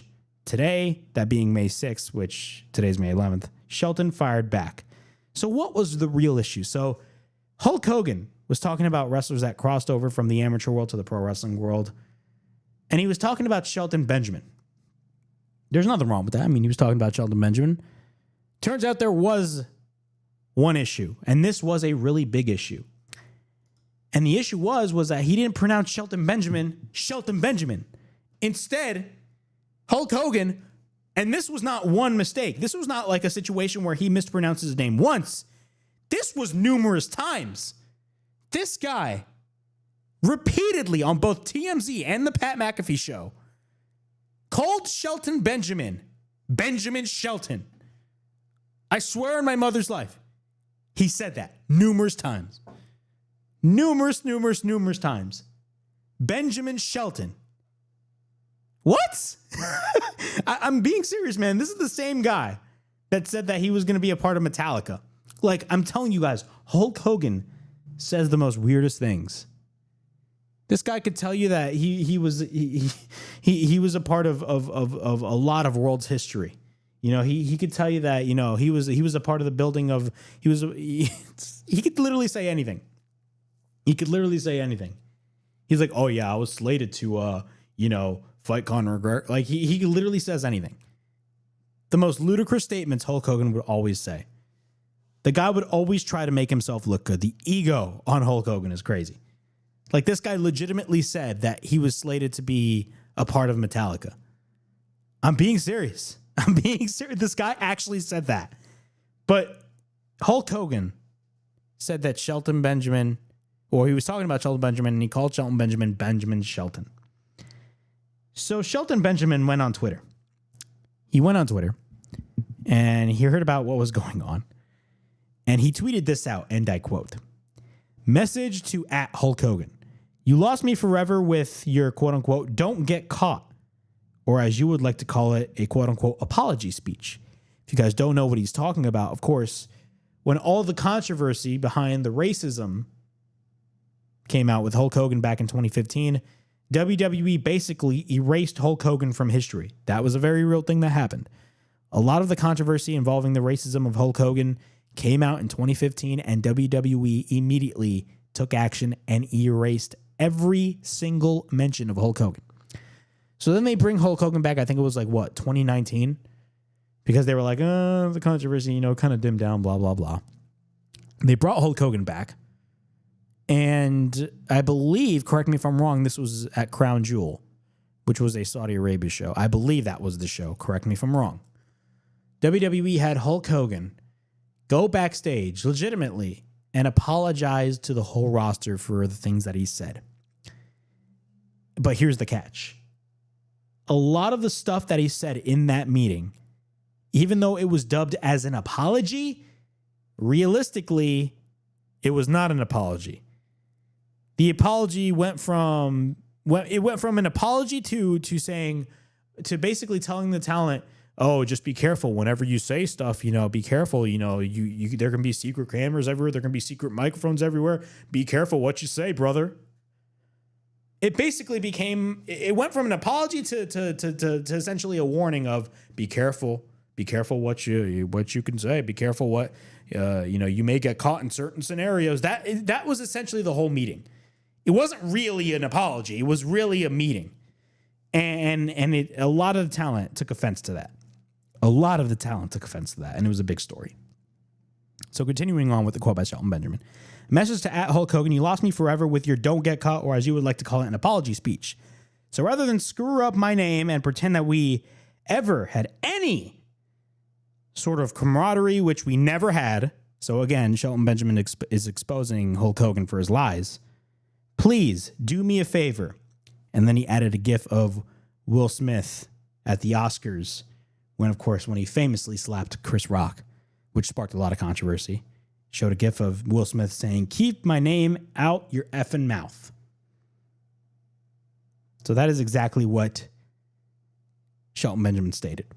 MVP came in, he chimed in, and he tweeted, and I quote, he replied to NoDQ.com, and he says, pathological lying piece of human excrement.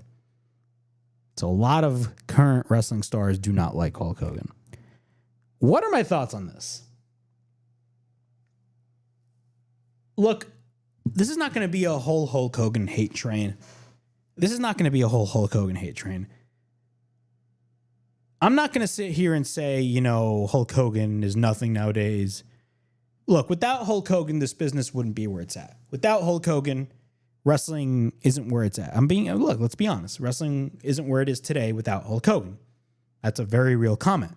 It's a very real statement to make. And if you say that statement, you are justified and it makes sense. And a lot of people would agree. But here's the issue. Hulk Hogan has a history of number one, lying, and number two, being a lie. Number two, basically making it all about himself. Hogan is known for burying people. Hogan is known for making people look bad. And Hogan is known for making a whole entire situation all about himself. It's true. It's true. Look no further than all the comments that he's been making in the past couple of years. Oh, I was slated to do this. I was slated to do that. Bro, this man can't stop talking about himself. He cannot stop talking about himself. Hulk Hogan has his Real American beer. He shows up. People see through his BS. He gets booed out of the building in LA. He starts Real American Beer. Apparently there was some controversy with the whole meet and greet, that people paid for a meet and greet, and when they showed up to that meet and greet, they didn't see Hulk Hogan because Hulk Hogan left early. That's a real story as well.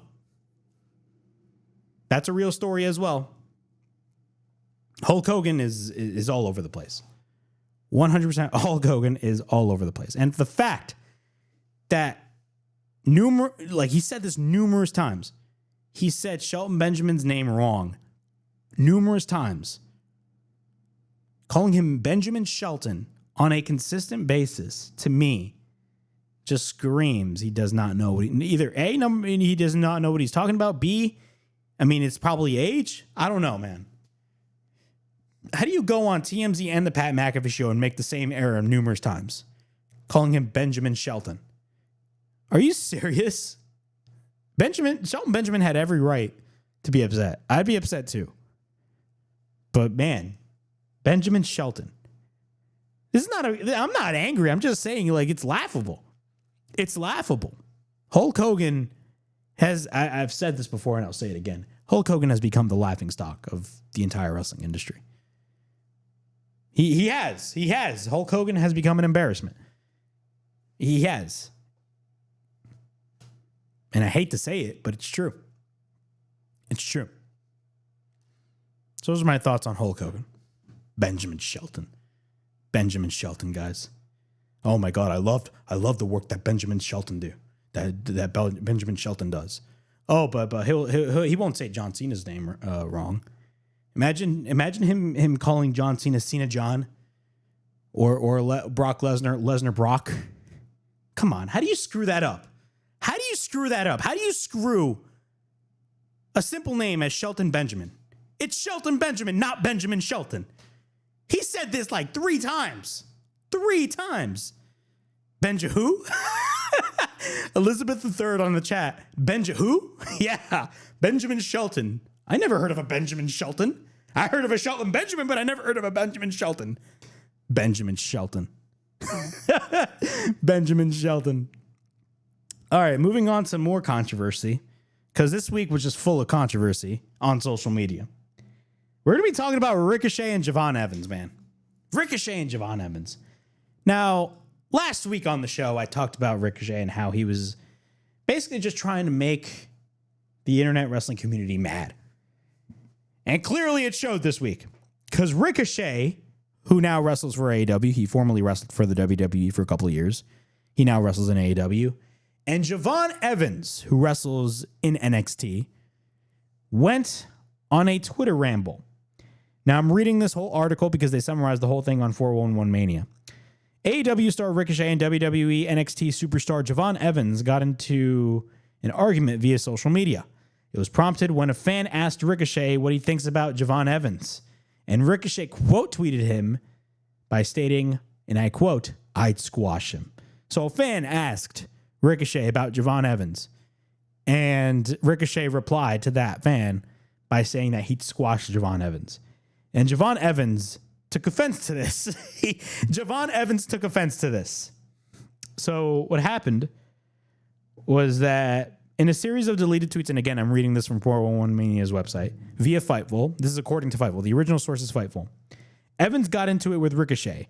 He initially wrote, quote unquote, "My bad, I just got done training at the Performance Center under Shawn Michaels, something that you don't have or do, but I bet your brown egghead would squash me if Tony told you you would.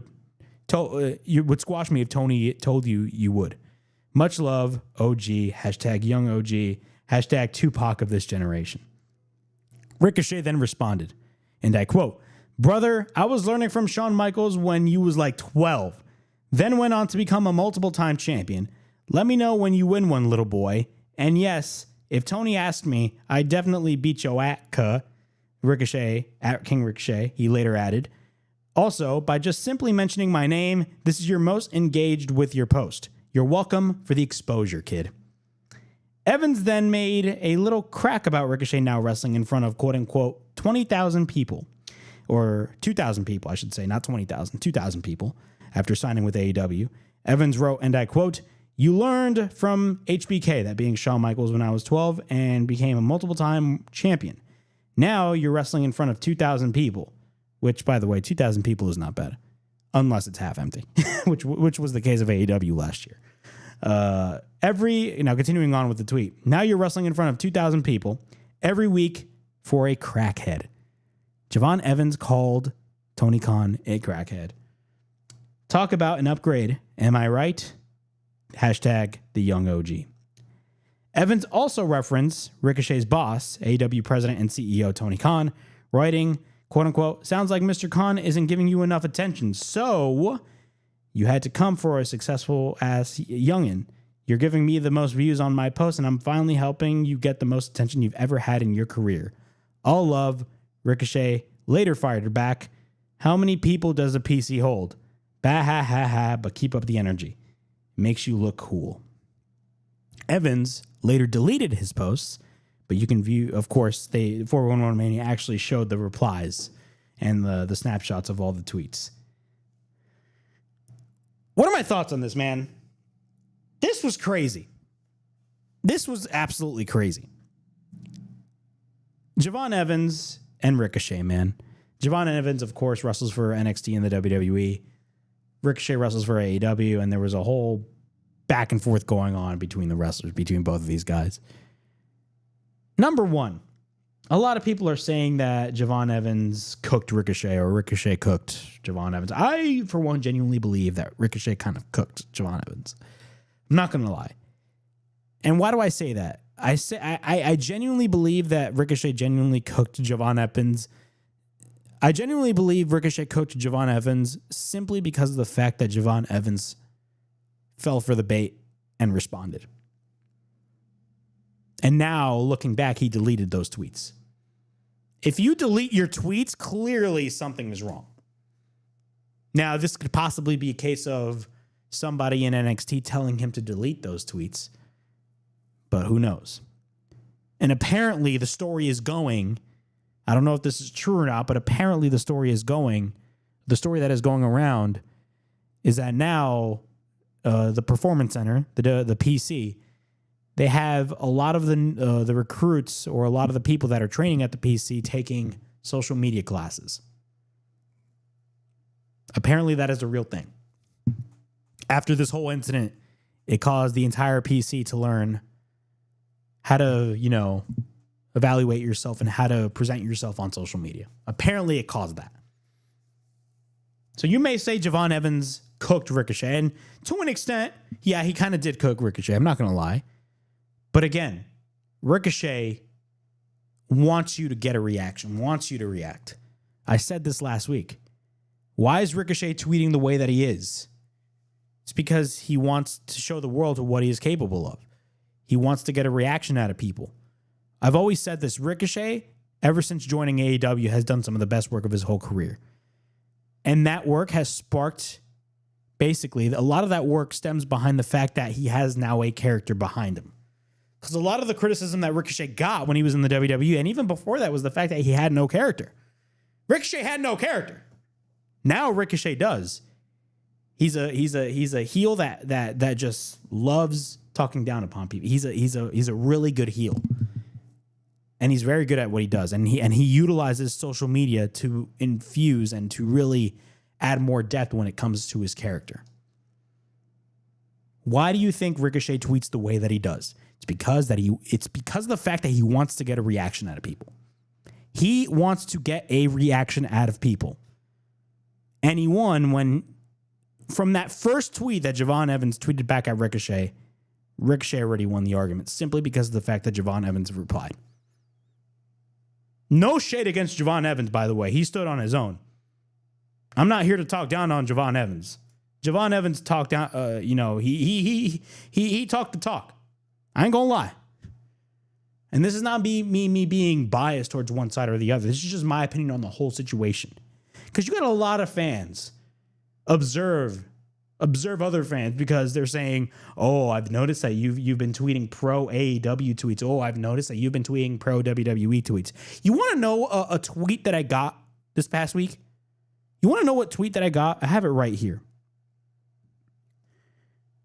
This is from somebody that I followed, by the way. And they're probably watching this. I don't know. And if you are, all power to you. Thank you for joining me on the stream. But I'm going to say this right here and right now. This drove me nuts when I got this tweet.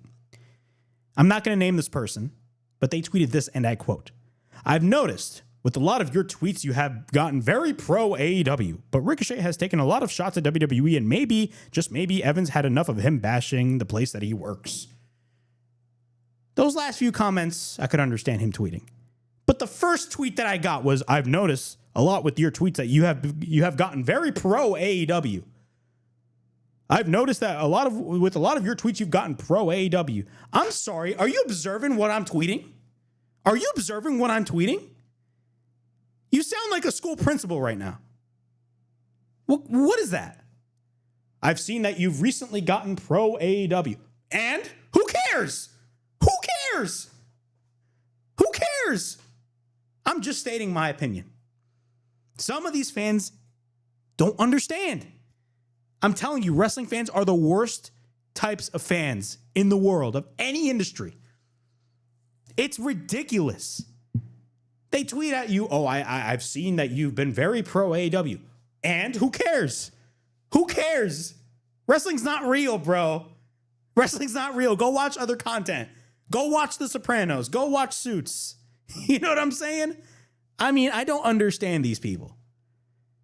These are the same people that got offended about the whole Ricochet tweeting and all that stuff. Look, Ricochet tweeting, you may think one thing. I'm gonna say my opinion on this. I like the fact that Ricochet's tweeting the way that he's tweeting. Because you want to know why? A lot of people were criticizing Ricochet before that he needs a character, he needs this and that. Him utilizing social media the way that he's utilizing social media is the way. Him utilizing social media the way that he's utilizing social media is exactly what it's right there with his new character. He wants to talk smack amongst a lot of other people, and that's the whole purpose. If you are a heel in this business, you got to use social media a certain way. You can't just break kayfabe. Ricochet ain't the guy that's breaking kayfabe. Ricochet is doing what he does best, and that's being a heel. The guy is living life. Look who he's dating. He's dating Samantha. He's married to Samantha Urban. He's married to Samantha Urban. The guy's living life. And he's talking smack amongst a lot of these other wrestlers because that's his character. And he wants people to fall for the bait. He wants people to fall for the bait.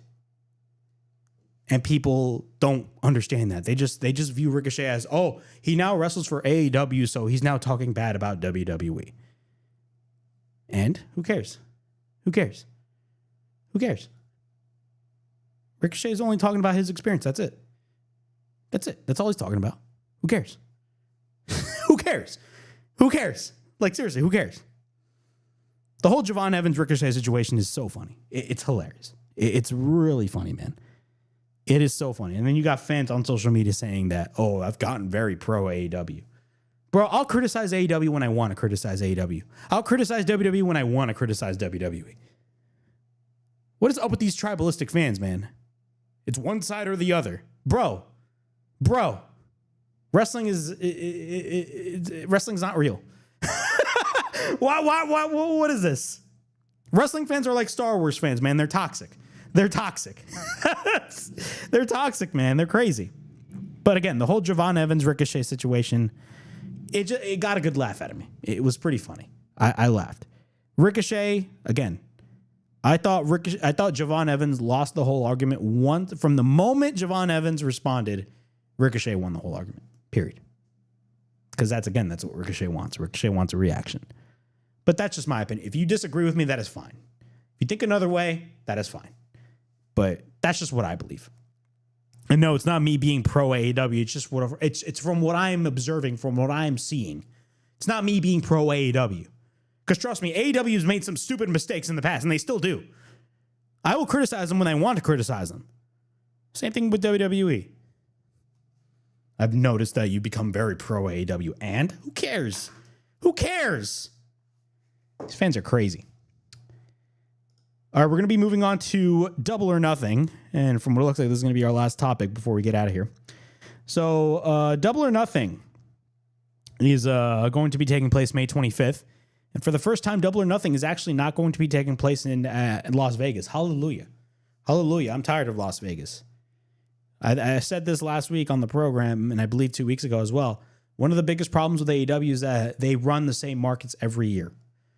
And whenever you book a show in the same market every single year, fans are going to, it's not going to be special anymore, and fans are going to stop going to those shows. And we saw that with AEW last year. Their attendance was atrocious for their weekly shows last year. They're moving to smaller venues for weekly shows, but the attendance has picked up a little bit more. So that's great. But in terms of AEW Double or Nothing, we have 2 matches announced, and the matches that were announced were the finals of the Owen Hart Cup tournament. Of course, we got Mercedes versus Jamie Hayter, and the winner who wins the Owen Hart Cup tournament is going to be facing Toni Storm for the AEW Women's World Championship. And even though I would love to see a Jamie Hayter versus Toni Storm match from what it looks like, AEW is going to go with Mercedes versus Toni Storm because clearly that is the bigger match. So they're probably going to go with that. But the other match that they booked was, of course, Will Ospreay versus Hangman, and that was the result of the old Owen Hart Cup tournament. Both men are in the finals of the Owen Hart Cup tournament, and we got Will Ospreay versus Hangman Page. They had a very good segment this past Wednesday on Dynamite. Very good segment. I like this match. I love Will Ospreay versus Hangman Page. Number one, Will Ospreay has shown that he's by far the best in-ring wrestler in the world. And the guy is basically representing AEW at the moment. But at the same time, he's facing off against the guy that is essentially the main character of AEW. There's a difference of being a top guy and the main character, in my opinion at least. Hangman Page, ever since late 2023, the character progression of Hangman Page has been absolutely fantastic. Fantastic. I've really enjoyed the character progression of Hangman Page, from him falling from grace, from winning the world title to losing the world title, and then going on a downward spiral. And then Swerve comes in and has that phenomenal feud with Swerve. Of course, we had the situation, we had the angle where Swerve breaks into Hangman's house. And then later in the year, Swerve buys his childhood home only for Hangman to break into his house and burn the whole house down. It was such a good angle, such great TV. Great stuff. And then, of course, we had the cage match at All Out, where it was the chair shot heard around the world. That chair shot was crazy to finish off the show. And then, of course, Hangman beat Swerve. He goes up the ramp and has that look of regret on his face like, oh my God, what did I just do? Hangman's character progression has been absolutely fantastic.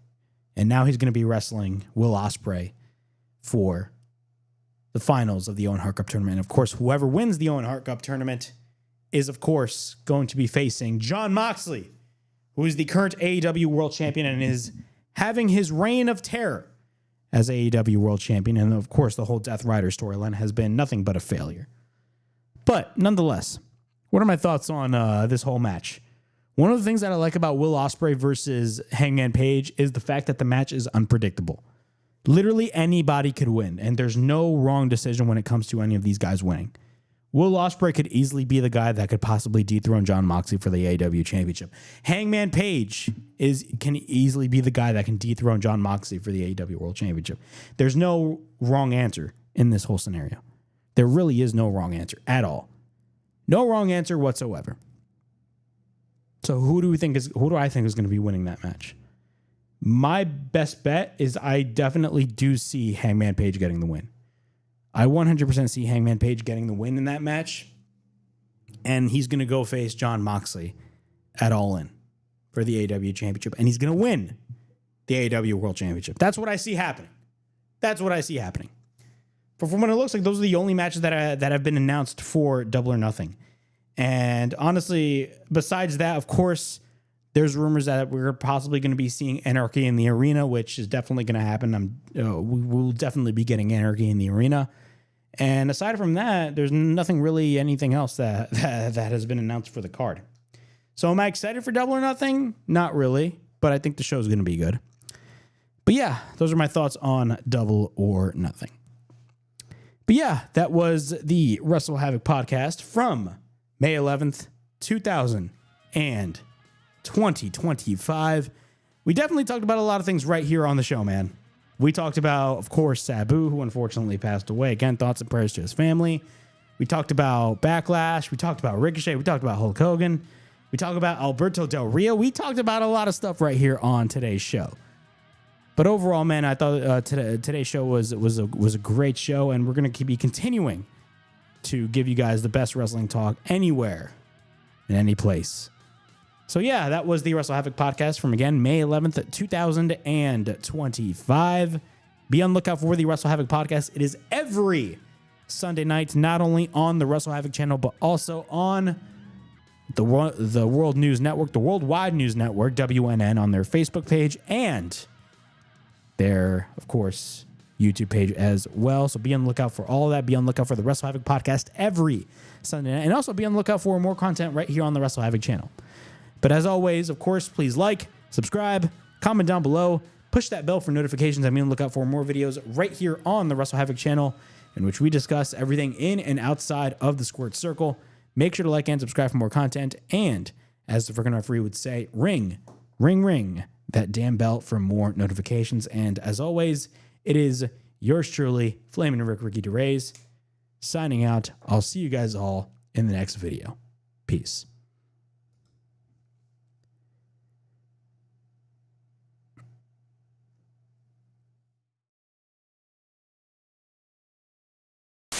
Get stealing, woo, wheeling, dealing, limousine riding, jet flying, son of a gun. Yeah! Kurt Angle, yeah! Why, Triple H, you son of a tell me why. And Tony Khan, this is also on you. I am going to ruin wrestling. Just get over it.